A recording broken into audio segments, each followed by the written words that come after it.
하겠습니다.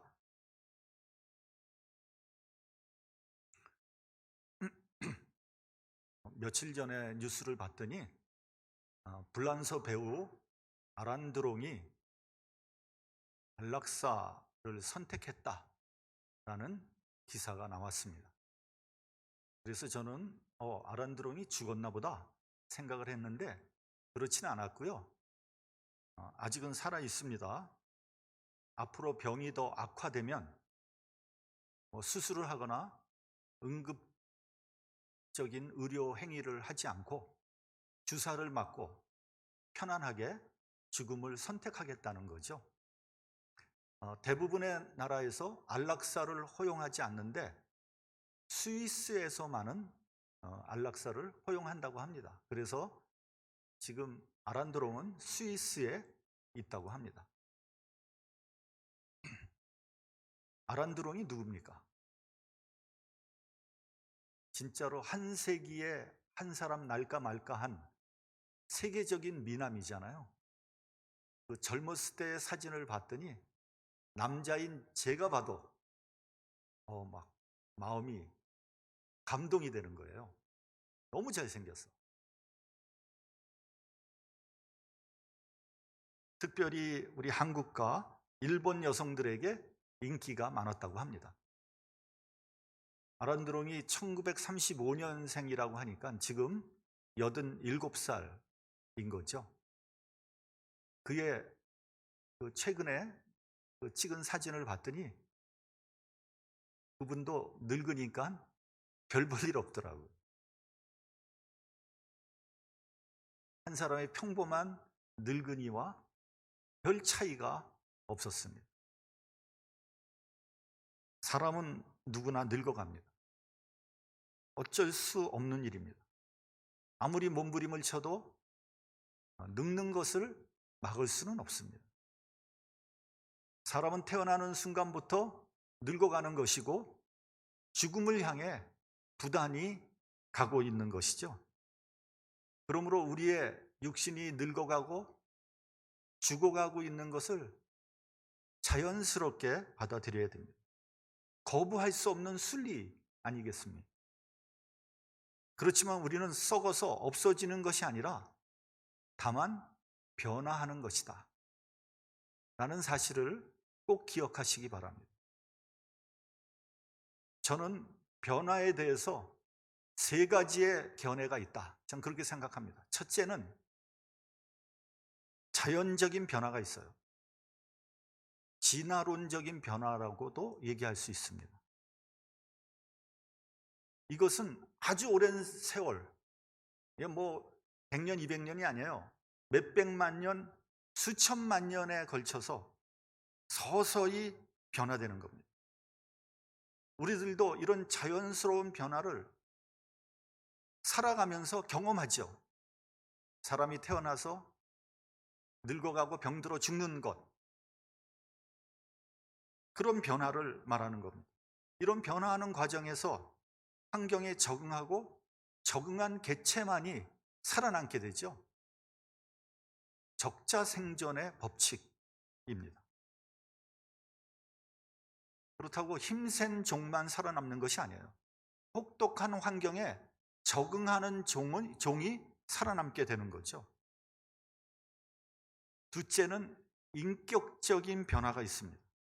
인격적인 변화도요, 급박하게 변화되는 것이 아니고 시간을 두고 서서히 변화되는 것입니다.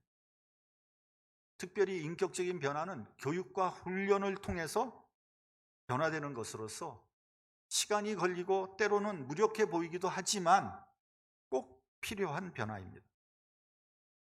우리나라는 교육열이 높기로 유명하죠. 고등학교 졸업한 학생들의 80% 이상이 대학에 진학한다고 합니다. 이렇게 많은 학생들이 대학에 진학하는 나라는 전 세계에서 우리나라밖에 없습니다. 그래서 또 여러 가지 부작용도 있지만 지금 대한민국이 이렇게 발전한 데에는 교육열이 있다는 것을 반대하는 그런 사람은 없을 겁니다.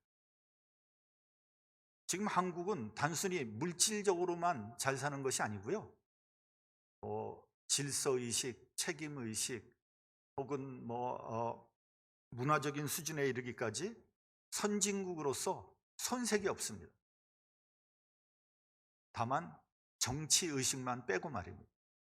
정치의식은 동남아 수준이 아닌가, 전 그렇게 생각이 됩니다. 아마도 6.25 동족 상잔의 비극 때문에 그런 것 아닌가, 그런 생각이 듭니다. 어쨌든 이러한 변화가 인격적인 변화입니다. 세 번째, 창조적인 변화가 있습니다. 하나님께서 천지를 창조하면서부터 지금까지 창조적인 변화는 계속되어 왔습니다. 창조적인 변화는 진화론적인 변화나 혹은 인격적인 변화처럼 서서히 변화되는 것이 아니고 순식간에 일어나는 변화입니다. 그렇지만 내용이 변화되고 본질이 변화된다는 면에서 근본적인 변화라고 얘기할 수 있습니다. 고린도전서 15장 51절을 보면 우리가 다 잠잘 것이 아니요 마지막 나팔에 순식간에 호련히 다 변화하리니 라고 되어 있어요. 여기서 잠잔다는 것은 죽었다는 거 아닙니까? 우리가 죽어서 안식하고 있는데 마지막 나팔이 불 거예요. 그러면 우리 모두가 순식간에 호련히 변화된다는 거예요. 순식간이란 말이 무슨 말입니까? 순식간이 뭐죠? 무슨 말이죠? 한자어를 풀어보면 눈 깜빡할 사이라는 말이거든요. 호련히 갑자기 변화되는 거예요. 아니, 죽어서 안식하고 있는데 나팔 소리가 들리니까 순식간에 그냥 눈 깜빡할 사이에 그냥 확 변화되는 거죠. 이것이 바로 창조적인 변화예요. 여러분, 창세기에서도요, 빛이 있으라 하니까 빛이 있더라 이렇게 돼 있어요. 여러분, 빛이 서서히 생긴 거 아니에요. 순식간에 생긴 거거든요. 마치 빅뱅이 일어나는 것처럼 어떤 한순간에 확 변화되는, 그게 창조적인 변화인 거죠. 여러분, 이 세상 삼라만상은 변화합니다. 창세부터 지금까지 변화하지 않은 것은 단 하나도 없습니다. 그런데 어떤 변화를 하느냐가 중요한 거죠. 세상 사람들은요, 일평생 자연적인 변화만 합니다. 아까도 말씀드렸지만 태어나서 늙고 병들어 죽는 생로병사의 변화를 하는 거죠. 물론 그 과정 속에서 교육과 훈련을 통해서 인격적인 변화를 하지만, 그러나 근본이 변하진 않는단 말이죠. 그런 면에서 엄밀한 의미에서 적응하는 거에 불과하다, 이렇게 얘기할 수 있습니다. 그러나 예수를 믿고 은혜를 받으면 근본적인 변화를 경험하게 되죠. 우리 본문 17절을 한번 같이 봉독을 하겠습니다. 본문 17절, 시작. 그런즉 누구든지 그리스도 안에 있으면 새로운 피조물이라, 이전 것은 지나갔으니 보라 새 것이 되었도다. 여러분, 그리스도 안에 있으면 새로운 피조물이라는 거예요. 뉴 크리에이션. 그래서 지난 것은, 이전 것은 다 지나간 거예요. 새 것이 되었다는 겁니다. 그런데 우리가 예수 믿었다고 뭐가 변화되는 거죠? 겉모습은 변화되지 않아요. 그러나 내적으로 완전히 변화되었기 때문에 새로운 피조물이라고 한 거예요. 이것을 다른 말로 재창조라고 말하기도 합니다. 재창조. 우린 여기서 창조라는 의미를 한번 좀 살펴볼 필요가 있습니다. 우리들은 이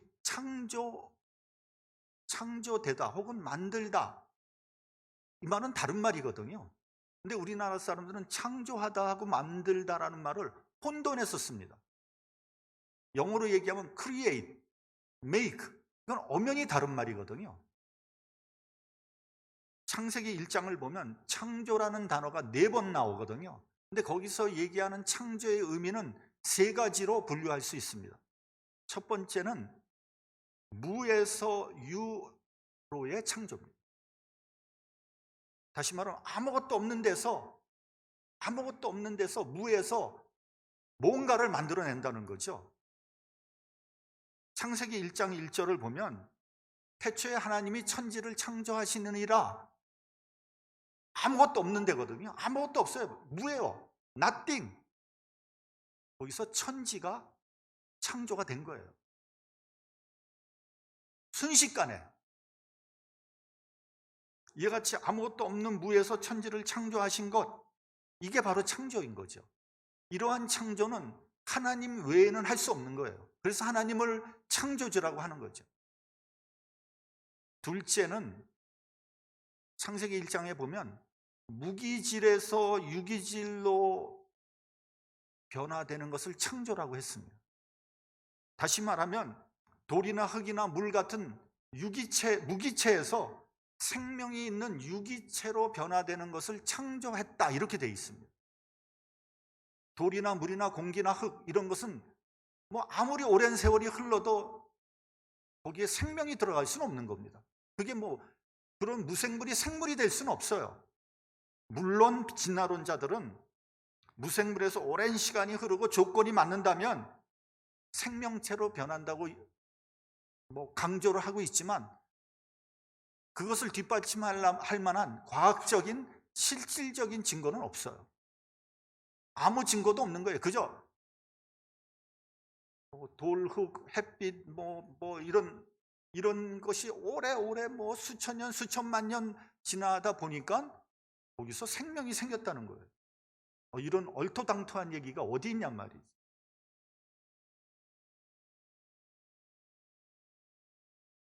창세기에 보면요, 하나님께서 모든 생물을 그 종류대로 창조하셨다 그랬어요. 셋째는요, 창세기에 보면 사람을 창조하셨다, 이렇게 써 있습니다. 창세기 1장 27절을 보면 하나님이 자기의 형상 곧 하나님의 형상대로 사람을 창조하시고 남자와 여자를 창조하셨다, 이렇게 돼 있어요. 왜 사람을 창조한 걸 창조하셨다고 했을까? 소를 창조하고 그런 게 사람을 창조하셨다, 이렇게 왜 하셨을까 하는 거죠. 사람은 복합체예요. 복합체. 우리 인간의 몸은 어디서부터 왔습니까? 흙에서부터 왔죠. 그러나 우리의 영혼은 하나님의 형상으로 창조된 거예요. 그래서 창조라고 한 거예요. 그래서 여러분, 몸은 늙어서 병들어 죽고 썩습니다. 그래서 흙으로 돌아갈 수밖에 없어요. 그러나 하나님의 형상으로 창조된 영혼은 늙거나 죽거나 썩지 않아요. 그래서요, 여러분, 우리의 몸은 아무리 늙어도 우리의 마음은 늙지 않는 거죠. 우리의 마음은 항상 이팔청춘, 청년의 마음인 거죠. 왜요? 그건 하나님으로부터 온, 하나님이 창조한 거기 때문에.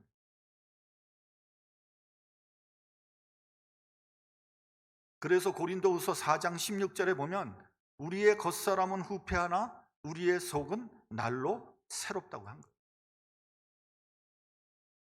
날로 새로워지는 역설적인 그런 생명의 역사가 여러분들과 저의 있기를 원합니다.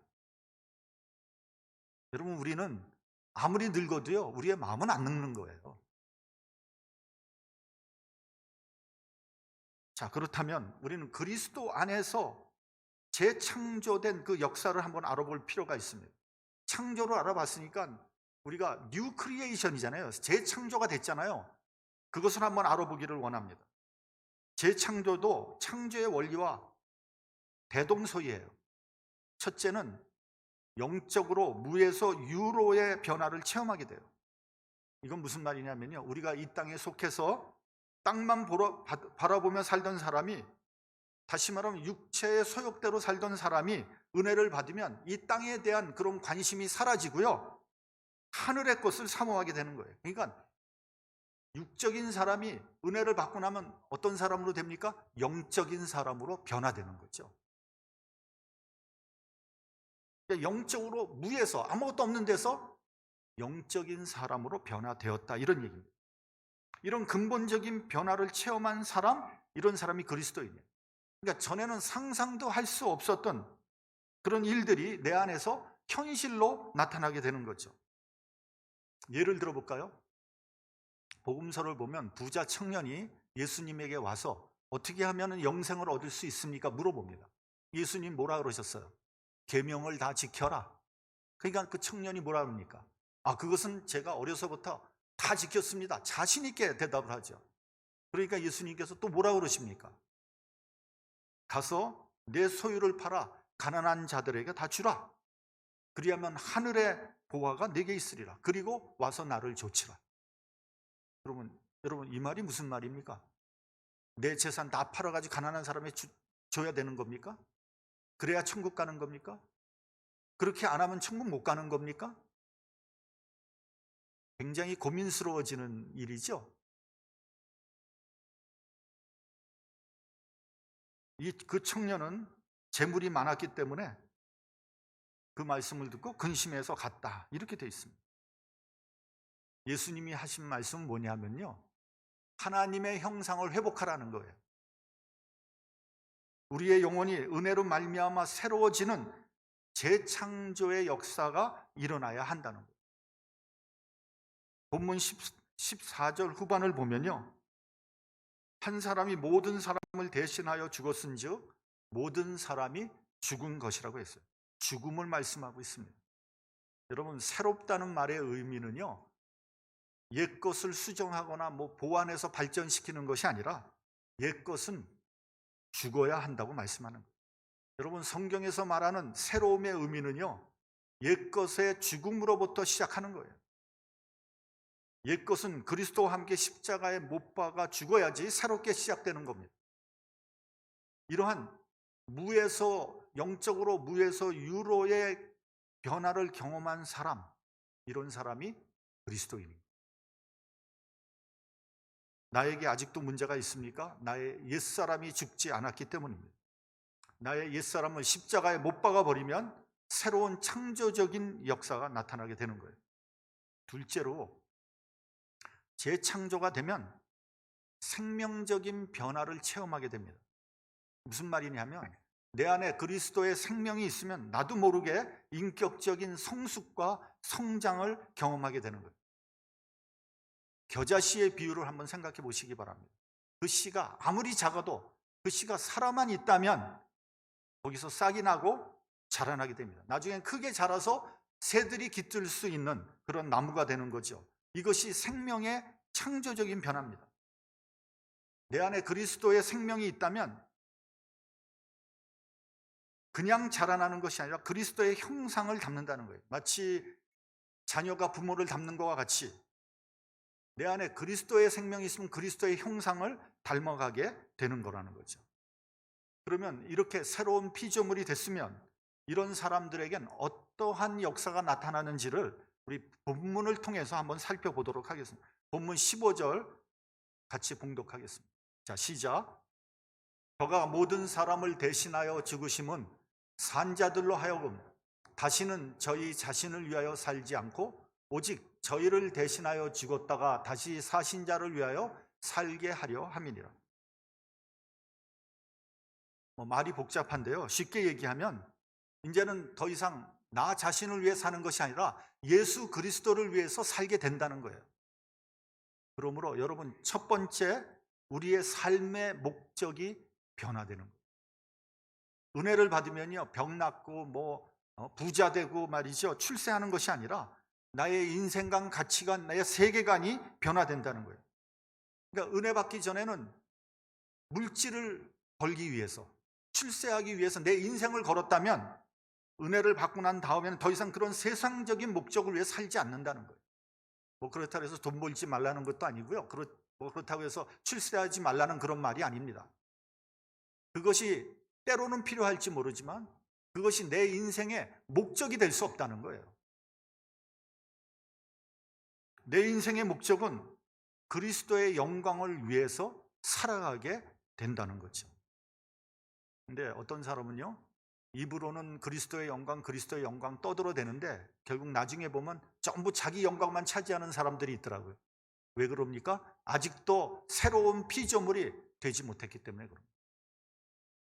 어떤 분은 교회 일 조금 하고 나서 동네방네 다 소문을 내요. 알아주지 않으면 시험에 듭니다. 그것도 역시 아직도 새로운 피조물이 되지 못했기 때문에 그런 일이 일어나는 거예요. 지난번 북한 기도회에 한 젊은 목사가 설교를 했어요. 설교의 제목은 예수의 영광이라는 제목이었습니다. 그 내용을 보면 간단해요. 우리가 예배드리고 기도하는 것은 거기에 예수의 영광이 있기 때문에 그러는 거다, 이런 얘기예요. 여러분, 우리가 지금 예배드리고 기도하고 찬양하고 하는 이유가 뭡니까? 아무것도 없는데 여기서 하는 겁니까? 예수의 영광이 이곳에 있기 때문에 여기 모여서 함께 예배드리는 거 아니겠습니까? 북한 기도회를 하는 것도 거기에 예수의 영광이 있기 때문에 모여서 기도하고 간구하는 거 아니겠습니까? 그러면서 이렇게 얘기하더라고요.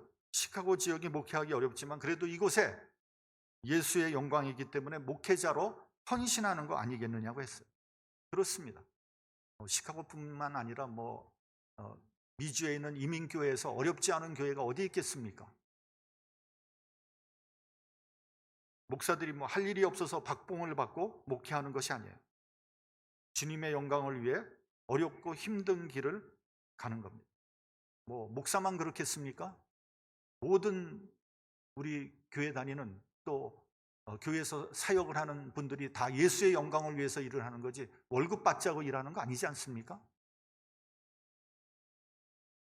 제가 개척을 하고 몇 년 지났을 때 여러 번의 어려움이 왔어요. 부흥은 안 되고 믿었던 사람들은 떠나고 영적으로 바닥까지 떨어졌을 때 이거 목회하겠나? 포기해야 되지 않나? 그런 생각을 한 적이 있습니다. 내가 왜 이 고생을 해야 되지? 사례도 제대로 받지 못하면서 내가 세상에 나가면 얼마든지 돈 잘 벌 수 있는데 내가 왜 이래야 되지? 이런 생각을 하다가 목회라는 게 내일 하는 것이 아니라 예수님의 영광을 위해서 하는 것이지 라는 생각을 하니까 주님께서 저에게 새 힘과 용기를 주시더라고요. 예수님도 온갖 고난과 핍박을 받으면서 십자가의 길을 가신 것은 하나님의 영광을 위해서 간 거 아니겠습니까?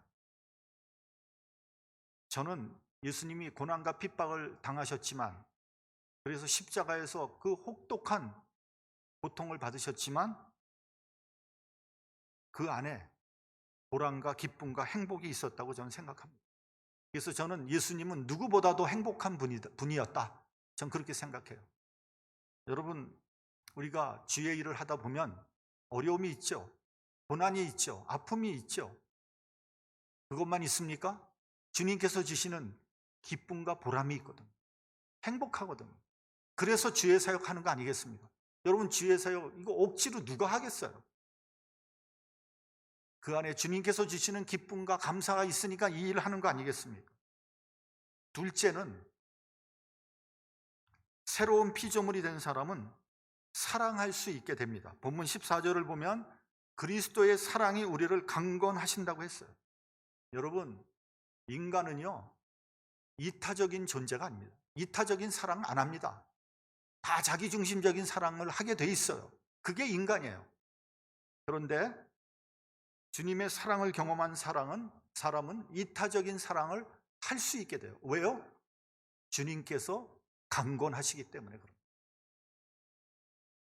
3년 전인가요? 저희가 태국으로 탈북자 선교를 가지 않았습니까? 저는 그곳에서 만난 탈북자들 중에서 특별히 중국에서 인신매매를 당해서 중국 시골로 팔려가서 중국 남자와 살다가 도망친 여성들의 그 모습이 지금도 제 눈에 선합니다. 그들의 모습이 너무 황폐하고 너무 초췌하고 너무 피폐해 있더라고요. 그러니까 같은 탈북자들인데 그분들하고 다른 탈북자들하고는 확연히 차이가 나는 거예요. 아니, 얼마나 고생을 했으면, 얼마나 고통을 당했으면 사람이 저 모양이 됐을까?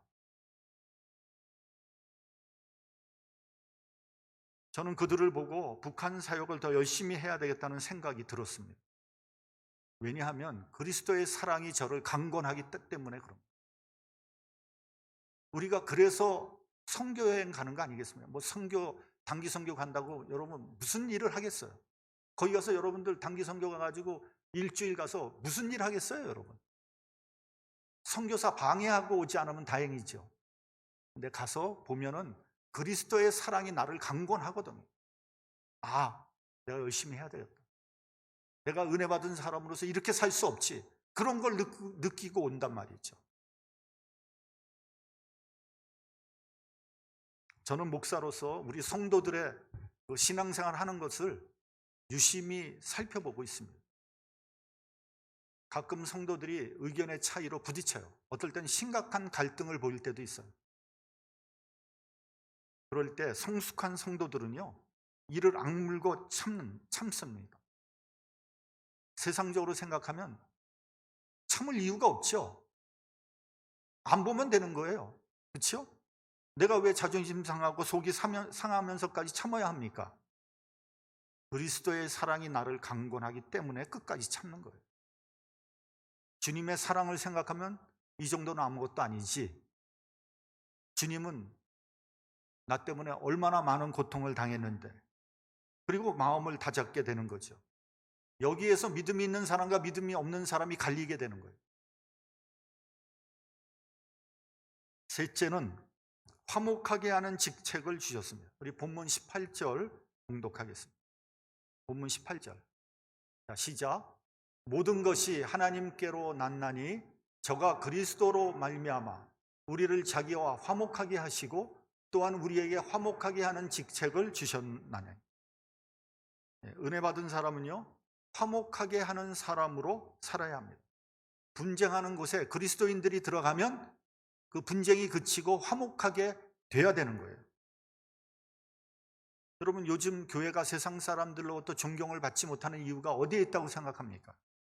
입으로는 사랑하면서 계속해서 싸우기 때문에. 그동안 시카고 지역의 교회들이 얼마나 많은 분쟁을 했습니까?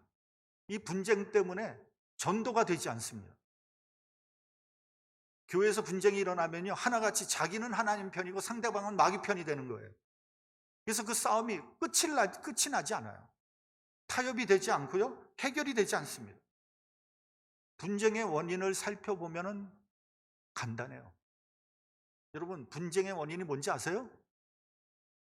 어느 분쟁이나 마찬가지예요. 나는 맞고 너는 틀렸다는 거예요. 나는 잘났고 너는 못났다는 거예요. 근데 네가 틀렸는데 왜 덤벼드느냐, 이 얘기거든요. 여러분, 나도 틀릴 수 있다고 생각하면 싸움하지 않아요. 내가 상대방보다 못하다고 생각하면 싸우지 않아요. 물론 타협해야 할 것이 있고 타협하면 안 될 것이 있습니다. 근본적이고 본질적인 문제는 타협할 수 없어요. 그런데 여러분, 싸우는 것들을 잘 생각해 보면요, 전부 지역적인 문제이고요, 개인적인 문제이고요, 자존심의 문제이고요, 인간적인 문제예요. 근본적이고 본질적인 문제로 싸움하는 것 저는 여태까지 한 번도 못 봤어요. 여러분, 교회에서 싸움하는 거 보세요. 여러분, 뭐 삼위일체 때문에 싸우는 거 봤어요?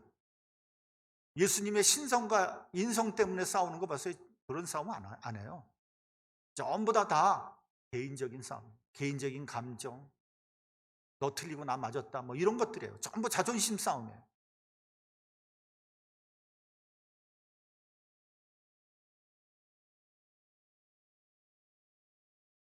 우리가 겸손할 수 있다면 분쟁은 생기지 않아요. 우리가 남들보다 조금 양보하면 우린 싸우지 않습니다. 내가 더 잘났다고 생각하는 데서 분쟁이 생기는 거예요. 결국 분쟁의 원인은 우월감이에요. 내가 너보다 낫다는 교만입니다.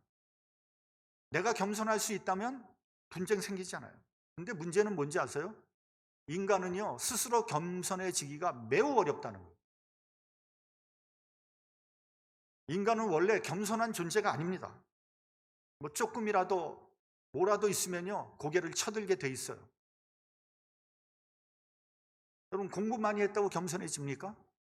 공부 많이 한 사람 겸손합니까, 여러분? 박사학위 딴 사람 겸손합니까?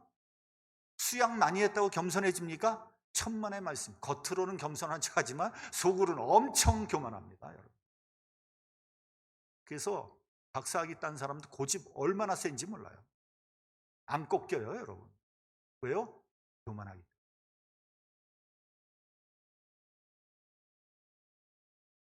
저는 믿음이 좋다고 하는 사람 중에 겸손한 사람 거의 못 봤어요. 아, 나 믿음 좋은데? 나 믿음 많은데? 절대로 겸손하지 않아요. 기도 많이 했다는 사람도 마찬가지예요.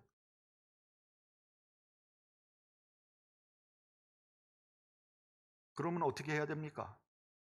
진짜 은혜를 받아야 돼요. 그리스도께서 내 죄 때문에 죽으셨다는 것을 체험해야 돼요. 그래서 그리스도 안에서 내가 죽어야 돼요. 그리스도께서 나를 겸손하게 만들어야 됩니다. 제일 낮은 자리로 내려가야 돼요. 깨지고 깨져서 더 이상 내려갈 자리가 없는 데까지 내려가야지 겸손해지는 거예요. 그런 면에서 겸손은요, 하나님의 선물이고 은사입니다. 겸손한 사람만이 화목하게 할 수 있어요. 또 한 가지, 여러분, 사람을 볼 때 긍정적인 면을 보세요. 장점을 보십시오. 단점 보지 마세요. 은혜 받은 사람은요, 단점 보는 거 아니에요. 왜요? 나도 단점이 있는데 왜 남의 단점을 갖고 자꾸만 얘기를 합니까?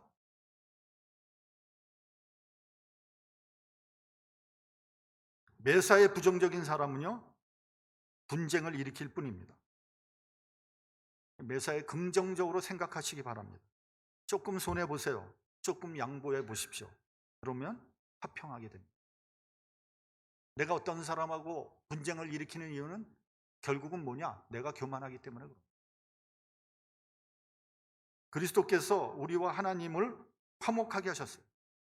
우린 죄인이기 때문에 원천적으로 하나님과 화목할 수가 없어요. 왜냐하면 하나님은 죄인을 심판하시는 분이기 때문입니다. 그런데 주님께서 십자가의 죽으심으로 하나님과 화목하게 하는 길을 열어 놓으셨어요. 예수께서 십자가에서 하신 말씀을 기억하시기 바랍니다. 아버지여, 저희를 사하여 주옵소서. 자기의 하는 것을 알지 못함이니이다. 하나님께서 우리의 죄를 사하심으로 우리는 하나님과 화목하게 되었습니다. 이제 하나님은 우리에게 화목하게 하는 직책을 주셨습니다. 분쟁과 미움이 있는 곳에서 예수 그리스도의 사랑을 가지고 화목하게 하는 저와 여러분이 되시기를 주님의 이름으로